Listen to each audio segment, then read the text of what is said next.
안녕하세요. 반갑습니다. 저는 비혼으로 두 아이를 입양해서 키우고 있는 백지선이라고 합니다.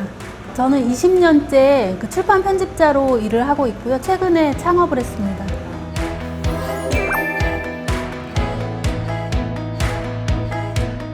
2006년 말에 법이 개정돼서요. 아이를 입양할 부모의 조건으로 결혼 중일 것이라는 조항을 삭제했거든요. 법이 바뀌었다는 걸 알고 나서 2010년 그리고 2013년에 딸을 2명 입양해서 키우고 있습니다. 지금 첫째는 초등학교 6학년, 둘째는 초등학교 3학년입니다. 홍대 인근에 아무데나 잡아서 연락주세요 이러셨잖아요. 그러니까 그거는 제가 집에서 가깝기 때문이었고요. 아이들을 돌볼 시간을 최대한 확보하기 위해서 회사에서 걸어 다닐 수 있는 위치에 집을 구했습니다. 그래서 지금도 그 근처에서 살고 있고요. 지금으로 아이를 입양으로 키울 생각을 했을까 궁금하실 것 같아요. 혈연에 대한 아무런 집착이 없었거든요. 그런 것도 없는 데다가 보살핌을 받지 못하는 보호대상 아동이 아주 많다는 거를 예전부터 잘 알고 있었어요.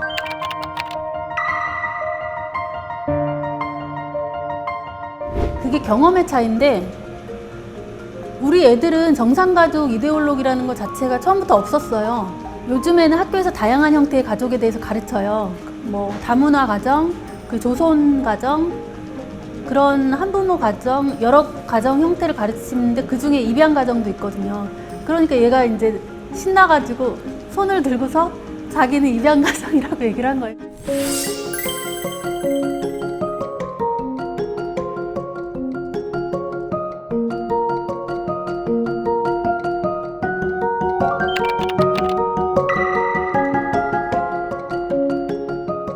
워킹맘이 일을 하기가 굉장히 힘들었어요. 남편이 아무리 도와줘도 자기 일이 바쁜데다가 또 우리나라에서는 남성은 회사에 전적으로 헌신해야 된다고 생각하잖아요. 그러니까 남편보다 친정 엄마가 육아에 훨씬 더 도움이 되는 거예요. 그래서 저는 비혼으로 아이를 키우는 게 부부가 아이를 키우는 것보다 더 어렵지 않다고 생각했어요.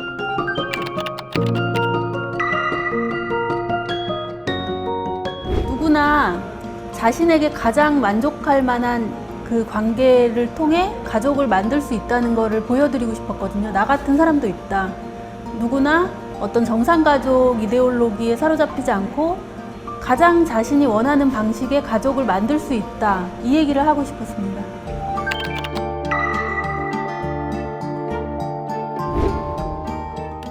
이제 7, 80년대인데 그때 사실 행복한 가족이 드물었어요.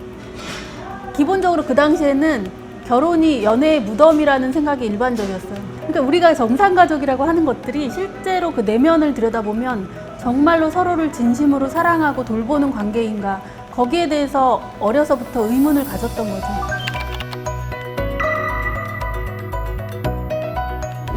저희 부모님은 굉장히 정근대적인 부부였어요. 아버지 쪽에서는 그냥 무상 노동력이 필요했던 것 같아요. 그냥 부려먹을 며느리 겸 무상 일꾼. 어머니의 집안에서는 그냥 입 하나 덜자 이런 개념. 그렇게 사이가 나쁜 상태에서 어머니 혼자 가정을 이끌면서 살아온 거예요. 어려서부터 그런 말도 안 되는 그런 가족을 인정할 수가 없었고 우리 형제 자매가 그 과정에서 많은 상처를 입고 자랐죠.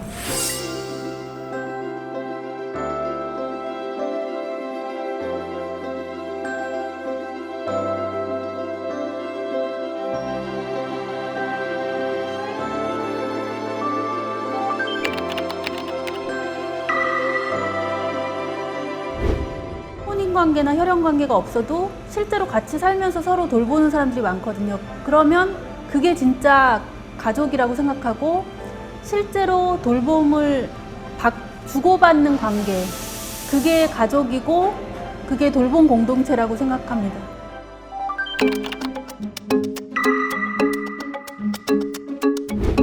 저는 제가 비혼이라서 저한테는 비혼이 너무나 자연스러운 거고요.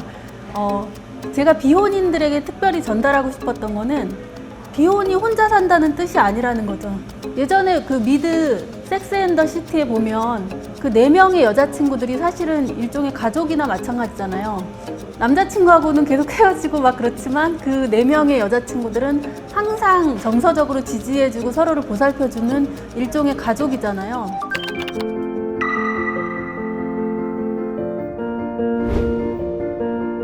그러니까 오늘날의 여성들은 일과 가정의 양립이 너무나 힘들다는 걸 처음부터 알고 있어요. 가정을 갖고 아이를 키우고 싶은데 그러면 또 직장을 그만둬야 되니까 경제적인 부분에 대한 염려가 너무 큰 거예요. 그러다 보니까 어떻게 되냐면 결혼 시장이 굉장히 남성의 경제력을 엄청나게 중시하는 상황으로 바뀌었거든요.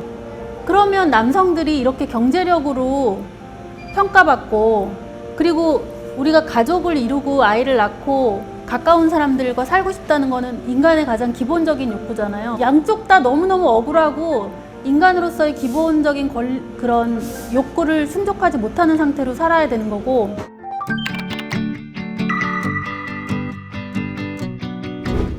두 양쪽에 경제적인 계산이 들어가죠.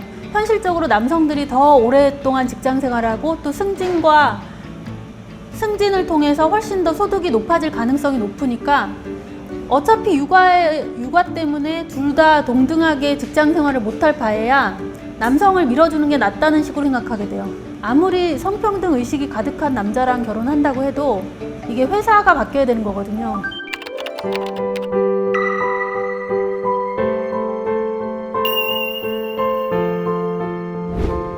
돌봄이 인생에서 가장 중요한 문제 중에 하나라고 보고요.